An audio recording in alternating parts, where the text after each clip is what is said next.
This happened about 6 years ago, back when I was 24 and living alone for the first time in my life.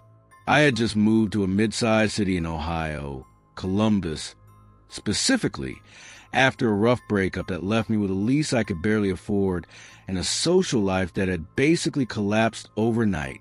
You know how it is when you and your partner shared all the same friends. Suddenly you're looking around and realizing you don't actually know how to be alone. I wasn't in a bad place. Exactly. I was functional. I was working a desk job at a logistics company, paying my bills, eating okay, but I was lonely in that quiet, slow kind of way that doesn't feel urgent enough to talk about. So instead of talking about it, I joined a gym.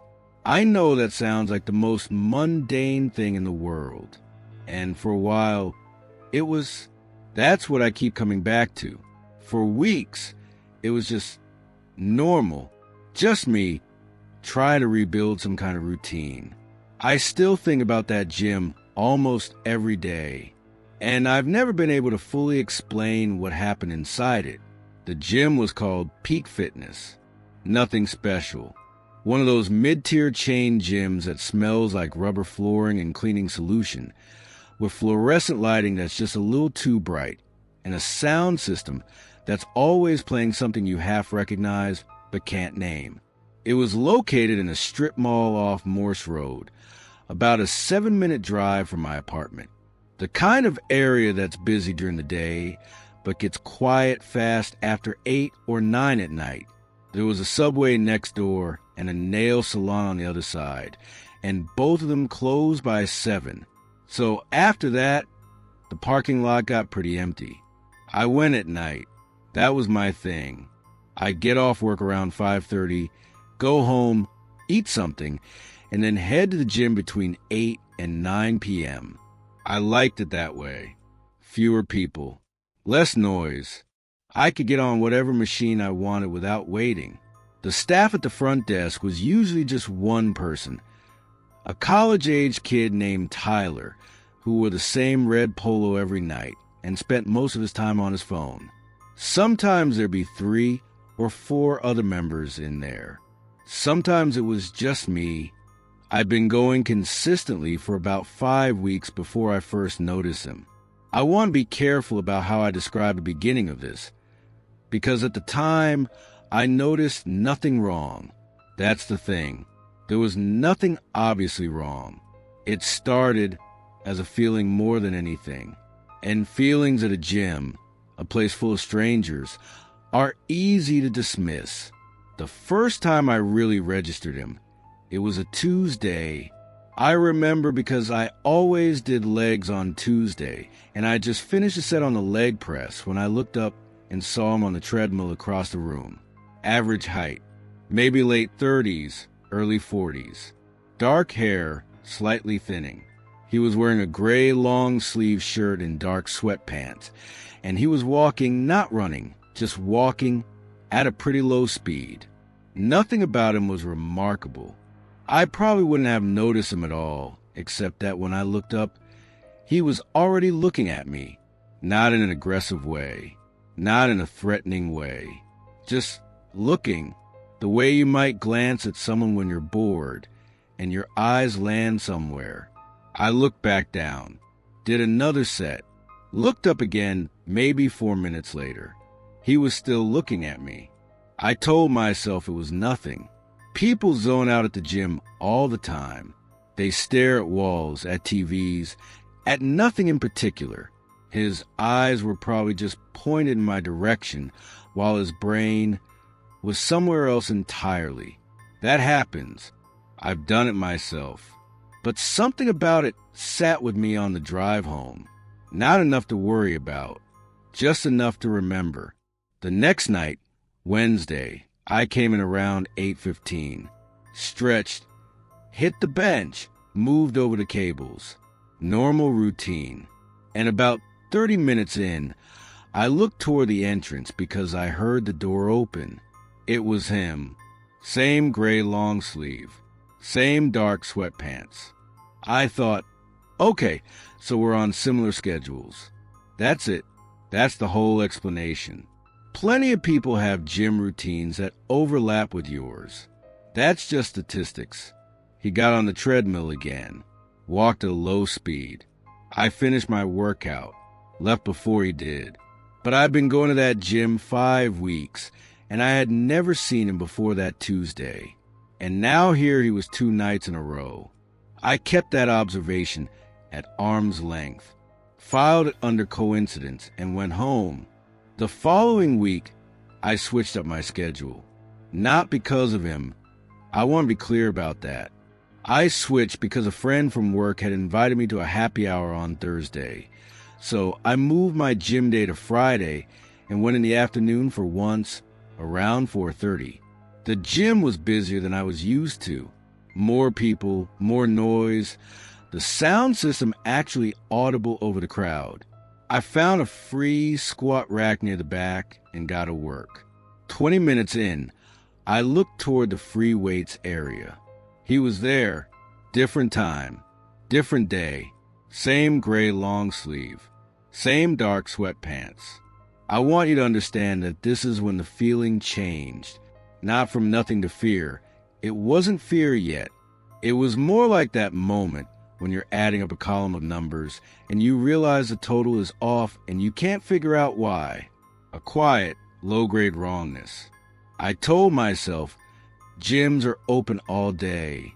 People come at different times for different reasons. I was the one who changed my schedule, not him. Maybe he was always here in the afternoon, and I just never seen him because I always came at night. That made sense. I held on to that, but I started paying attention. Over the next 2 weeks, I kept a loose mental log. Not obsessively. I wasn't writing anything down, but I was noticing.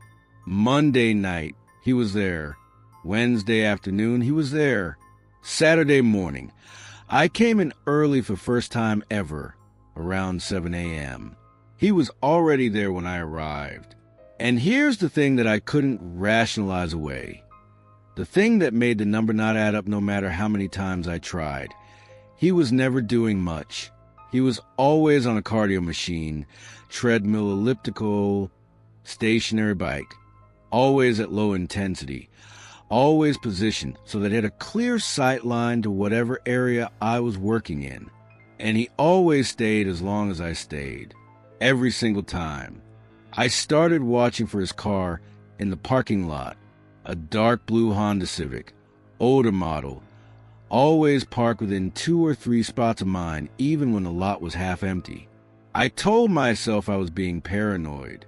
I told myself I was lonely and isolated, and that my brain was pattern matching where there was no real pattern. I told myself this kind of thing happens.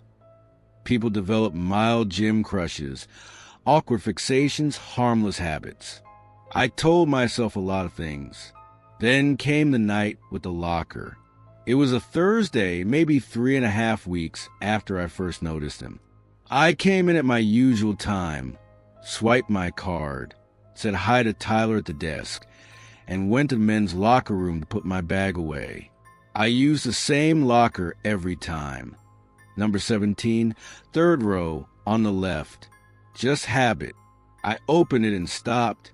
There was a folded piece of paper inside. My lock was a combination lock. I was the only one with a combination. The locker room had no security camera. I knew this because I'd looked after the 2nd week. And sitting on top of my gym bag was a small square of white paper, folded once. I stood there for a long moment before I picked it up.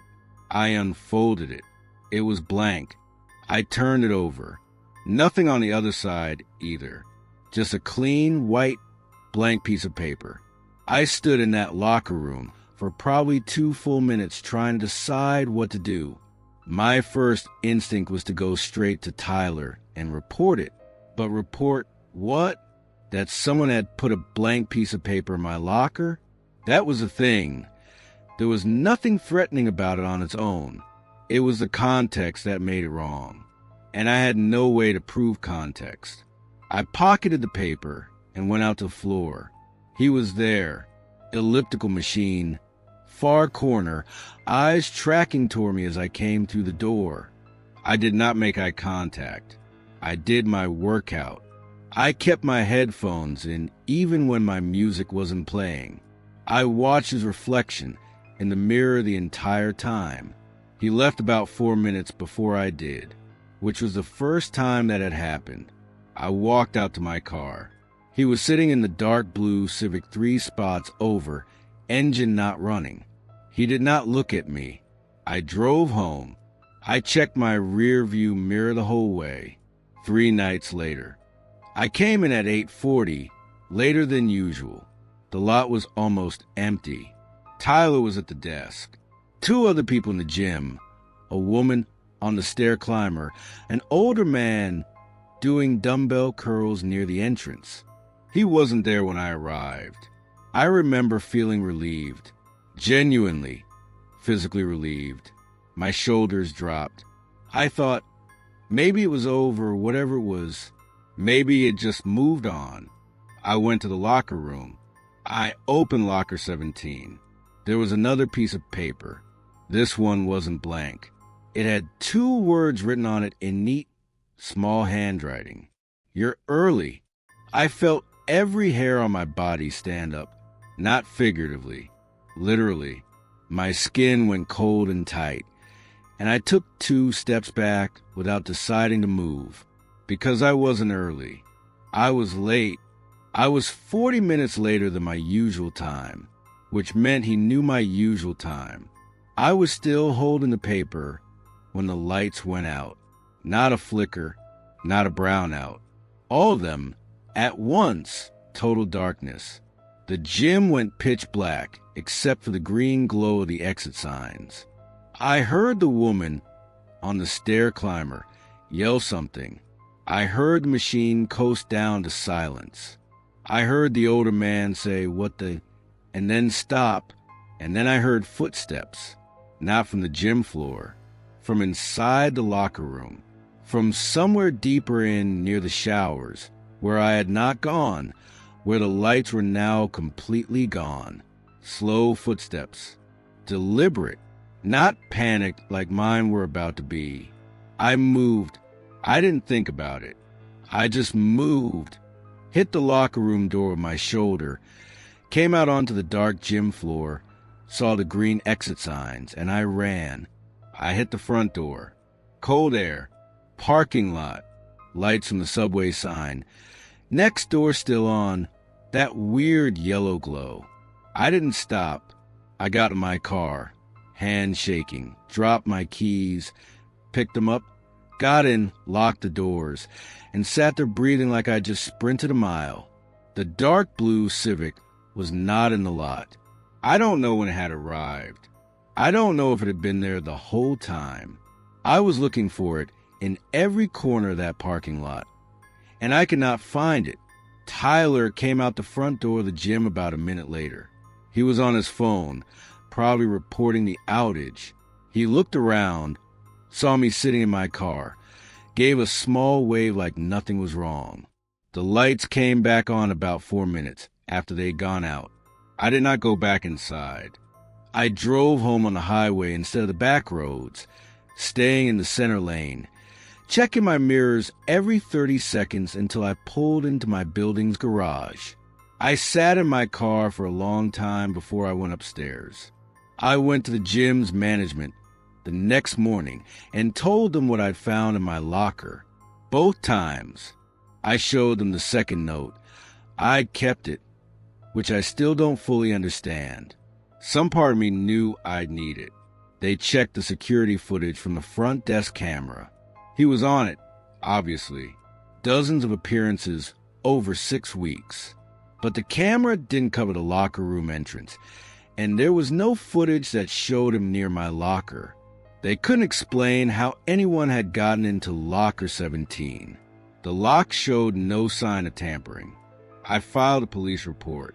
The officer who took it was polite but honest with me, without a name, without a license plate number I'd actually written down, without proof of a direct threat.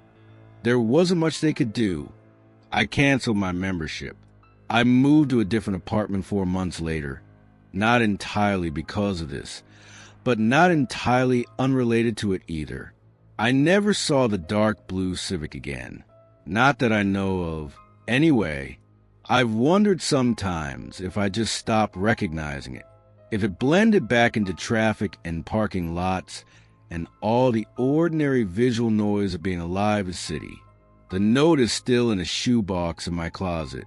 I've thought about throwing it away probably 50 times. I never do. There are things I've never been able to explain.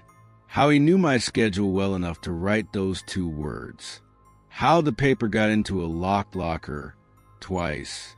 Whether the power outage was connected at all, or whether I was so primed by fear that I turned a coincidence into confirmation. I still don't have an explanation. What I have is this: I don't go to the gym at night anymore. I don't park in lots without cameras.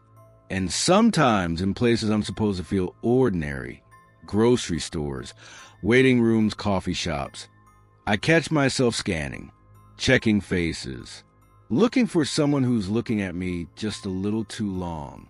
I don't know his name. I never learned it, but sometimes I wonder if he knows mine.